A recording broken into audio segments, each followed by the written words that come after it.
Este podcast pertenece a la red Podcast SN.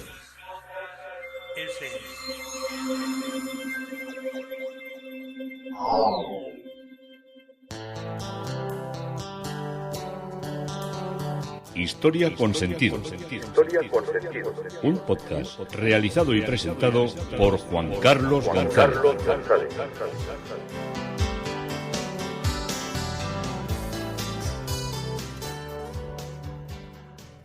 Un saludo a cuantas personas se acercan a través de las redes sociales, de Facebook, de Twitter, de mi página web Historia con Sentido.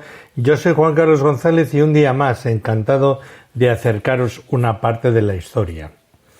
Estamos en Londres, estamos con Christopher Wren, estamos estos podcasts recorriendo sus iglesias, o a veces no sus iglesias, exactamente, porque unas fueron desmanteladas, otras fueron derruidas y otras fueron destrozadas por las bombas de la Blitz alemana. Pero estamos recorriendo todas las partes donde él estuvo involucrado, sobre todo en la restauración de las iglesias y en su reconstrucción después del incendio del año 1166.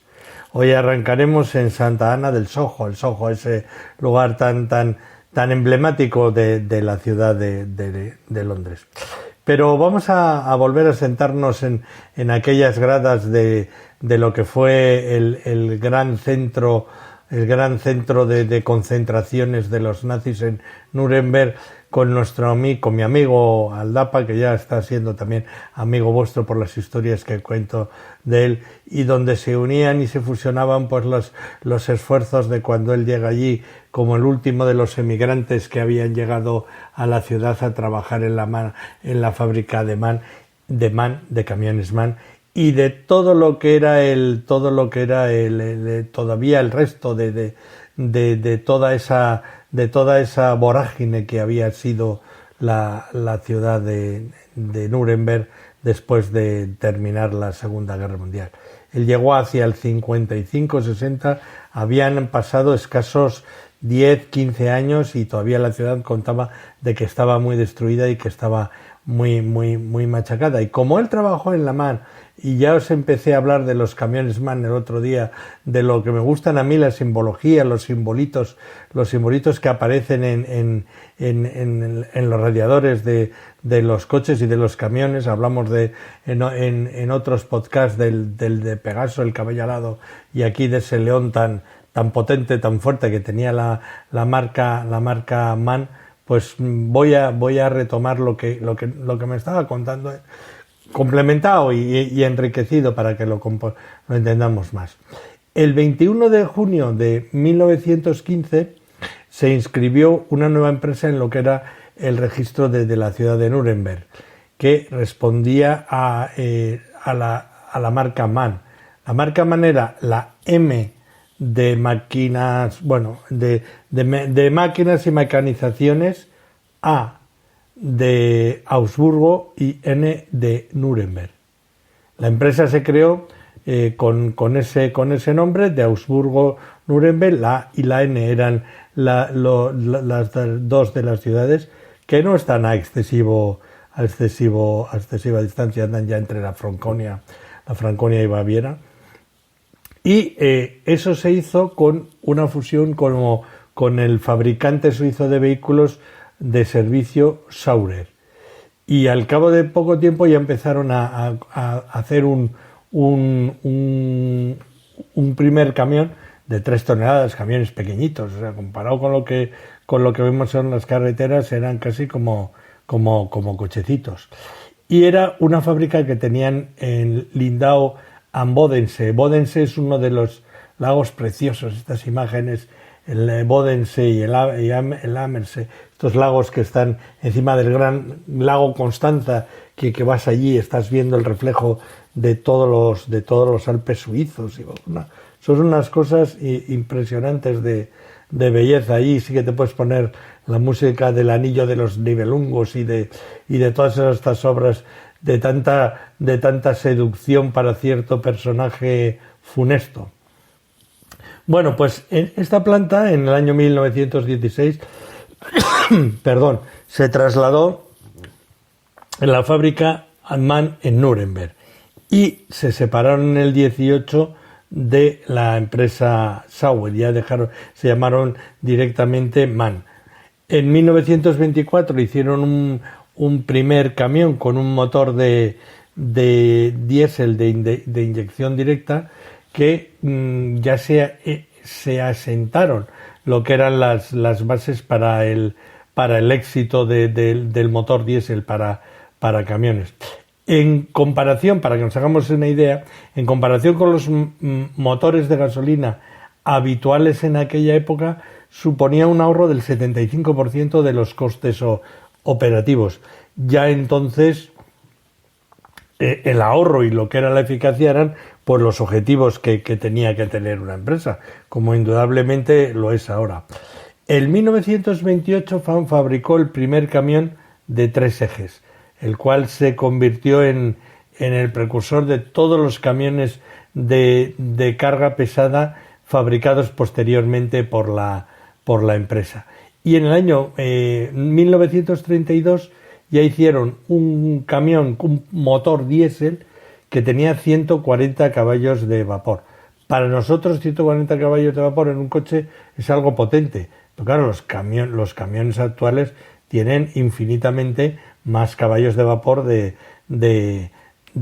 potencia. Y en el 37 ya lograron un hito técnico con el desarrollo de un inyector directo de diésel que es lo que ahorraba gran parte del de combustible, y también se consiguió la tracción total. Para la reconstrucción después de la Segunda Guerra Mundial se emplearon camiones de la marca MAN. En los años 70 ya se creó un potente motor de 8 válvulas y 180 caballos de vapor y se convirtió en lo que era el buque insignia del milagro económico de lo que era la nueva República Federal de Alemania. Un ejemplo de que MAN ya era innovador por aquel entonces es que en el año 1951 este fabricante presentó lo que era el primer motor alemán para camiones con turboalimentación. El turbo que hemos visto aquí en los coches en los años 80-90, más hacia los 90, pues estos en el 51 ya lo estaban aplicando a lo que eran los camiones. Este motor de 6 cilindros tenía una gran cilindrada y tenía ya, cada vez iban aumentando en sus caballos de vapor, de potencia. En 1955 MAN también creó la producción de camiones y de autobuses con un nuevo emplazamiento en Múnich, y la planta de Nuremberg se convirtió en el centro para la fabricación propiamente de lo que eran los motores. MAN también demostró que tenía una gran capacidad de innovación para la fabricación de autobuses, y en el año 1961 la empresa sacó al mercado el primer autobús de diseño modular, pero sobre el mismo chasis sobre el que se montaban los autobuses de línea, los interurbanos y los autocares. En el año 1971 la MAN, la fábrica, adquirió los vehículos Bussing con sede en Slagiter, además de la tecnología de motores subchasis en la que se especializaba la marca Bussing, y adoptó también el logotipo de la empresa, el león de Brunswick, que es del que os he hablado en otros podcasts, que desde entonces adorna la parrilla delantera de todos los vehículos MAN. En el sector de lo que eran los camiones ligeros, MAN inició a finales de los años 70 una colaboración con la Volkswagen, y los camiones de 6 y 8 toneladas de que eran la serie G, que eran los que veíamos en las que solíamos ver cuando éramos críos, se fabricaron conjuntamente hasta el año 1993. Y ahora actualmente MAN forma parte del grupo de la Volkswagen. Sin embargo, la mayor tipología que ha tenido MAN siempre han sido, desde siempre, los camiones para para la construcción, con su inconfundible capó, con las cabinas avanzadas para largas distancias, con diversos modelos que ya desde el año 1978, obtuvieron lo que era el camión del año, tuvieron premios, bueno, muchas veces eran siempre los que ganaron. Fueron avanzando en ergonomía, en comodidad para el conductor. El modelo que más éxito de los años 90 fue el F2000, una serie incluía ya después de 1994, todos los motores se regulaban con una inyección electrónica, y los autobuses de la marca MAN también marcaron una pauta con el Lion Star MAN, que es la estrella del león, que era su marca comparativa. Presentó en 1992 un autocar que marcaría los nombres de todas las generaciones de autobuses siguientes, porque tenía una excelente aerodinámica, y con ello que eran así como con bordes redondeados, y eso le permitía un gran ahorro y un gran consumo, sobre todo cuando tenía que ir a velocidad en grandes distancias. MAN siguió, cuando entramos en el milenio, haciendo nuevos desarrollos, tanto en marcas de autobuses, en la aplicación de planes de desarrollos, siempre intentando que todos sus vehículos fueran ligeros, pero que fueran, por otra parte, los autobuses que sirvieran para tener para no contaminar, para tener una propulsión híbrida, para obtener una propulsión muy innovadora. También fueron de los primeros grandes motores que aplicaron el gas líquido en lo que era su desarrollo, y ahora están pues con todo ese mundo de camiones eléctricos. Tienen hecho un camión eléctrico, pero claro, lo que pasa siempre, un camión eléctrico vale para una ciudad. Si un camión eléctrico tiene que hacer un recorrido, pues imaginaros Berlín-Lisboa, pues ese camión se tiene que estar parando cada 5 horas. Si ya es grande y se vacía pronto una batería, una pila de un coche, imaginaros lo que es un camión. Entonces todavía ahí andan con mucho desarrollo, avanzando mucho también en todo lo que son todas las cuestiones del biogás, las cuestiones del hidrógeno, para conseguir una contaminación cero, y para conseguir pues que lo que es ese mundo que se nos abre, que muchas veces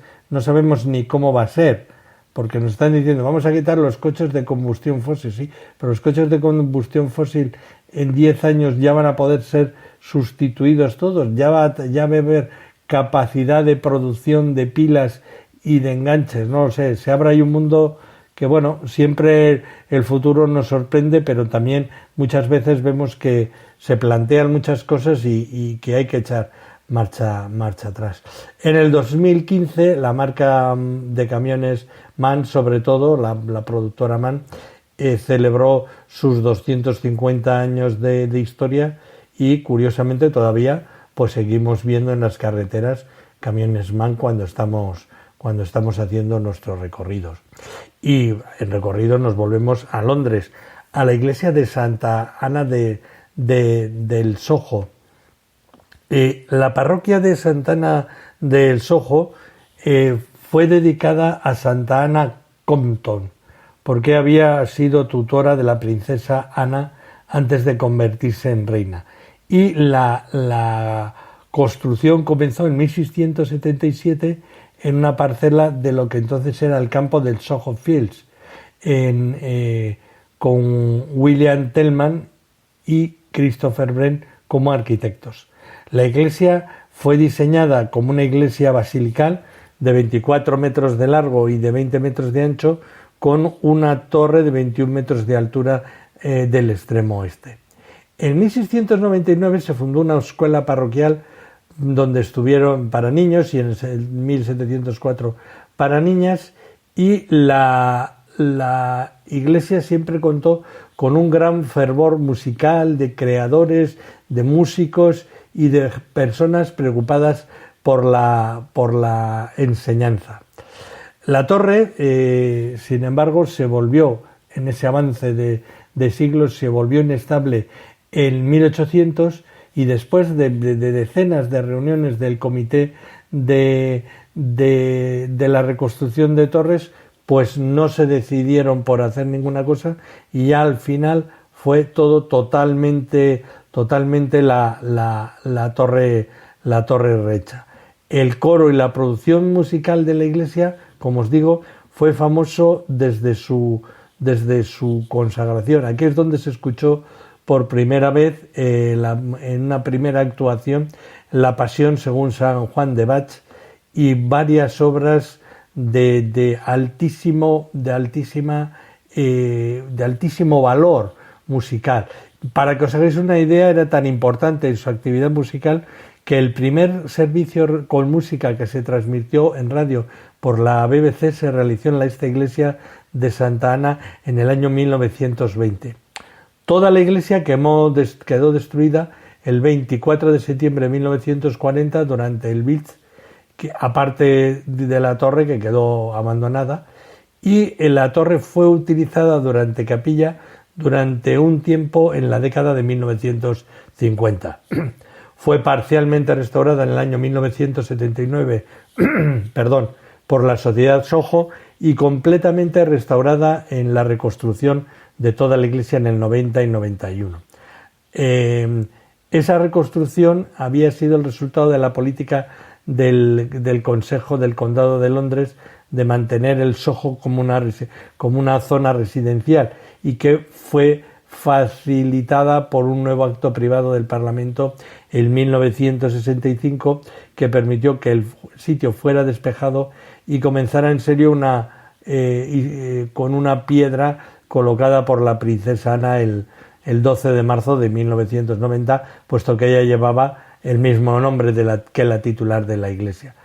El nuevo complejo se completó a tiempo para su apertura y dedicación el día de Santa Ana, el 26 de julio del año 1991.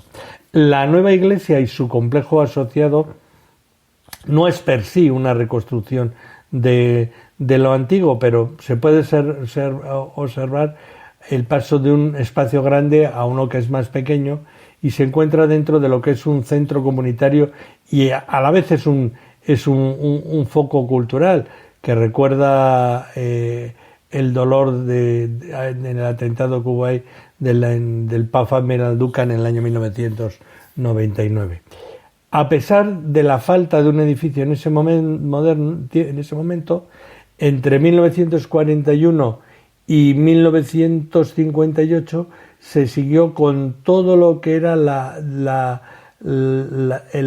actividad social de esa iglesia para hacer eventos caritativos, y toda la entrada fue renovada y la por los estudiantes Lina Biluma y Serif Al-Rafai, quienes fueron elegidos para presentar la entrada de Santa Ana y obtuvieron el premio de mejor y más elegante premios de arquitectura en el año 2017.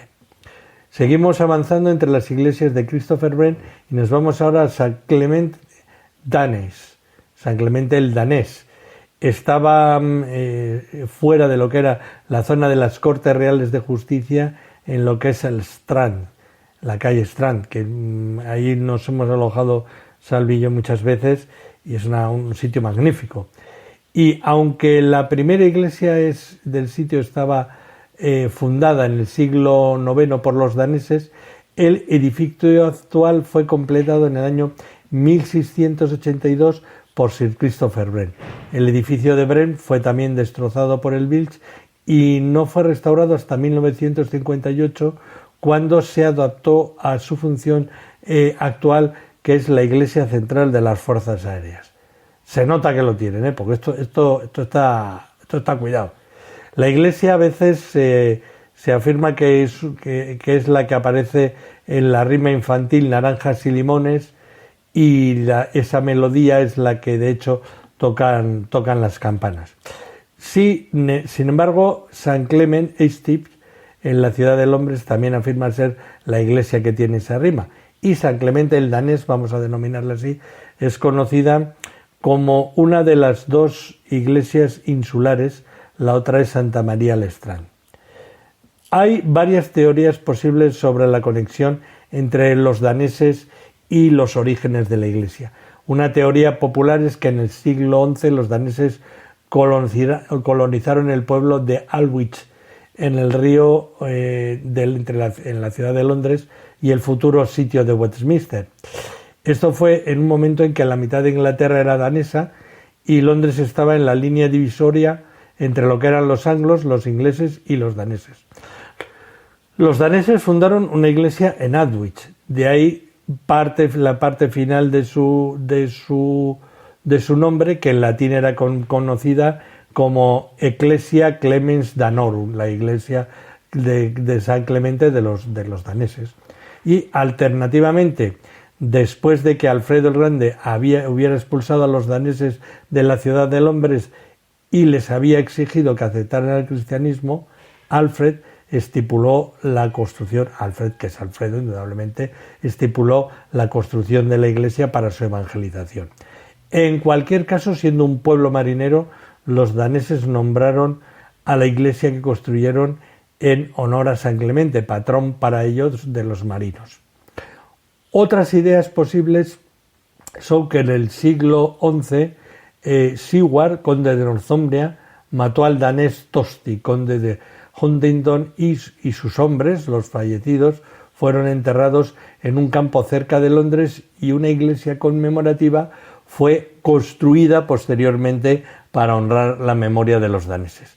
También es posible una conexión danesa se refuerce con la masacre registrada por la saga Homs vikinga, cuando un grupo de daneses desarmados que se habían reunido para un servicio de la iglesia fueron asesinados. El historiador del siglo XII, Guillermo de Malmesbury, escribió que los daneses quemaron la iglesia en el sitio de San Clemente el danés antes de que más tarde fueran asesinados los daneses en los alrededores. Y es posible otra explicación, como que el rey Harold I se registra como haber sido enterrado en la iglesia en marzo de 1040 y que la iglesia adquirió su nombre debido a las conexiones danesas de Harold. La iglesia fue reconstruida primero por Guillermo el Conquistador y luego nuevamente fue reconstruida en la Edad Media. Un nuevo presbiterio fue construido sobre parte del cementerio en 1608, así como varias reparaciones y mejoras a la torre y a otras partes de la iglesia en 1618. Poco después del gran incendio, en 1666, se intentaron más reparaciones en el campanario, pero estas fueron encontradas poco práctico y toda la torre fue reconstruida a partir de los cimientos. El trabajo se completó en 1669 y poco después se decidió que el resto de la iglesia, que estaba también en mal estado, debería ser completamente reconstruida. Así que San Clemente fue reconstruido entre 1680 y 1682 con un diseño de Sir Christopher Wren, incorporando la torre existente que fue reformada. La nueva iglesia fue construida a partir de piedra de Portland, con un ábside en el extremo este, y el campanario fue añadido a la torre en 1719 por James Gibbs. En el interior tiene galerías en 3 lados sostenidas por pilares cuadrados continuados sobre el nivel de la galería con columnas corintias, apoyando a su vez en un techo abovedado en forma de barril. Os lo imagináis claramente. Wren volvió a utilizar el mismo sistema en la iglesia de St. James de Santiago de Piccadilly, iniciada 2 años más tarde y que visitaremos. Por encima de las galerías, cada bahía tiene una bóveda transversal, lo que permite que el edificio se ilumine desde las grandes ventanas de cabeza redonda en el nivel superior. William Wright-Ellis, a menudo acreditado como el inventor del rugby moderno en 1823, fue una vez rector de la iglesia y es conmemorado por una lápida conmemorativa donde aparece un gran balón de rugby. Y en 1844 San Clemente, la escuela de San Clemente el danés, fue construida en piedra en tierra de Hutton Road, Holborn, que en un terreno que la Junta Parroquial había comprado, que tenía allí vacío desde 1552.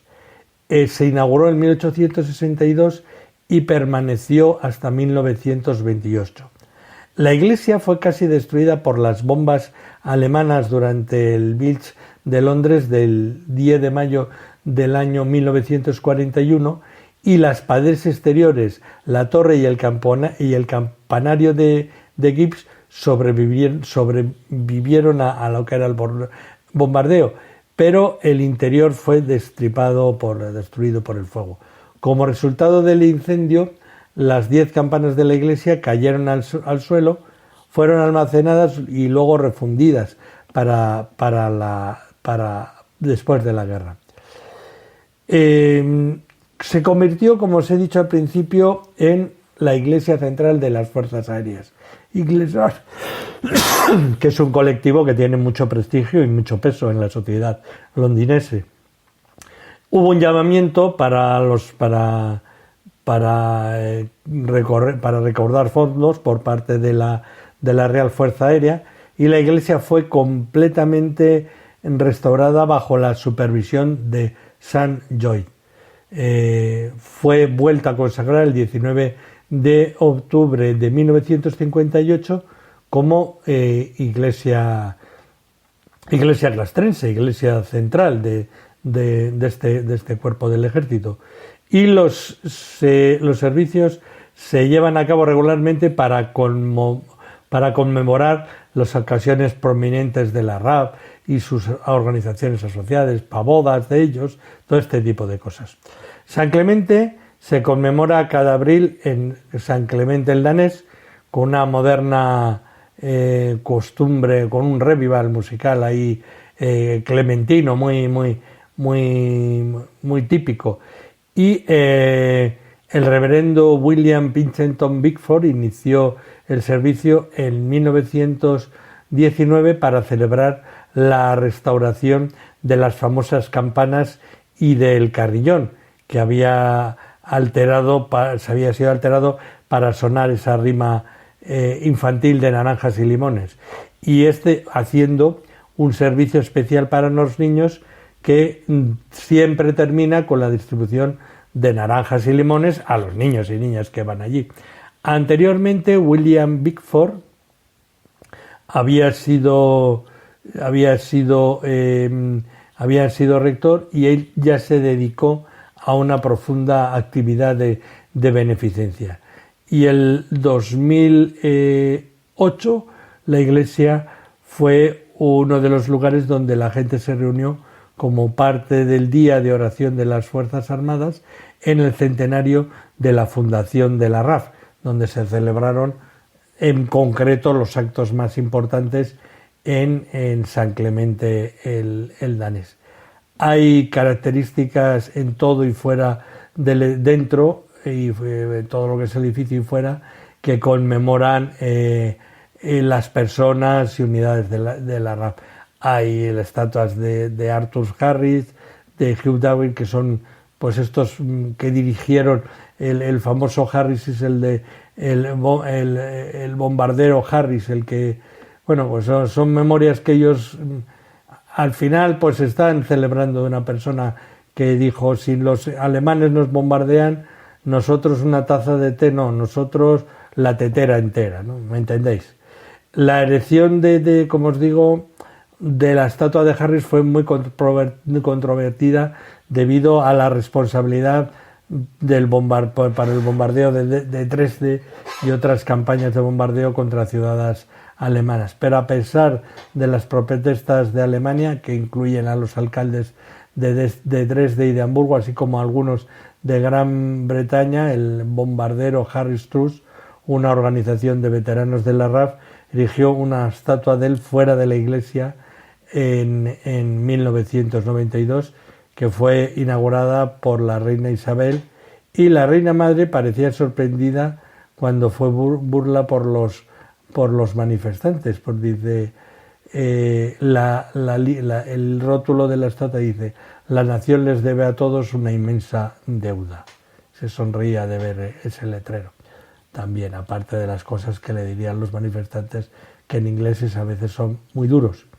El suelo de la iglesia es de pizarra galesa, está inscrito con las insignias de más de 800 comandos, grupos, estaciones, escuadrones, formaciones de la RAF, y cerca de la puerta hay un anillo de insignias de las fuerzas aéreas de la Commonwealth rodeando la estrella de la RAF. También hay un monumento al mariscal de las fuerzas aéreas, primer barón Teder, y un monumento a los aviadores, escuadrones polacos que lucharon en la defensa del Reino Unido, a la liberación y a la liberación de Europa, que está colocada en el suelo del pasillo norte.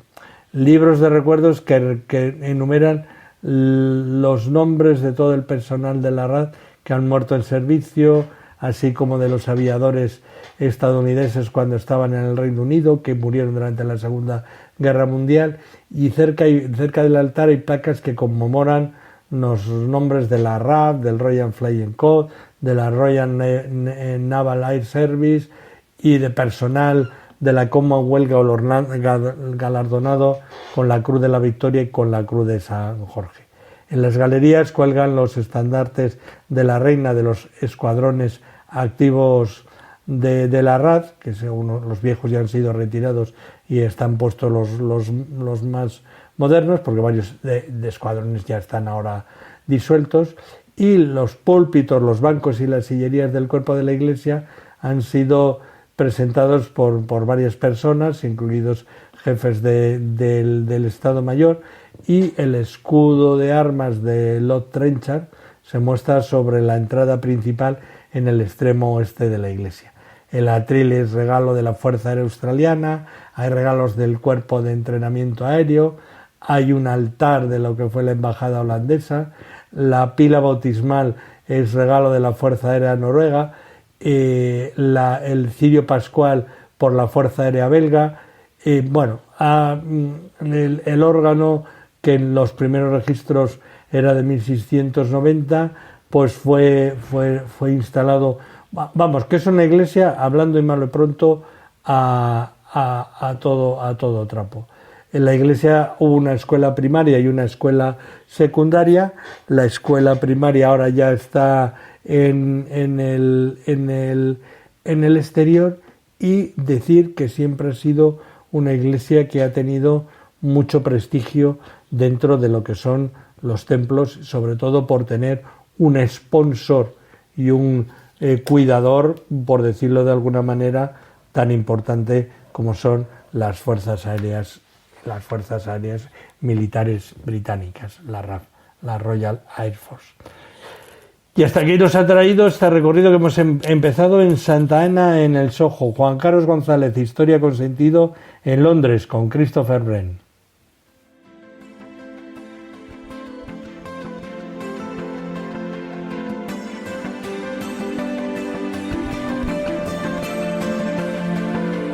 Hasta aquí un episodio más de Historia con Sentido.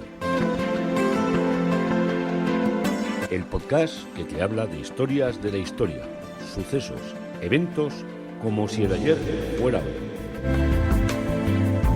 Síguenos a través de iTunes, Spreaker o iVoox. Contacta con nosotros por correo electrónico escribiendo a podcast@historiaconsentido.com. Nuestra web www.historiaconsentido.com. Y en Twitter nos encontrarás como @historiasentido.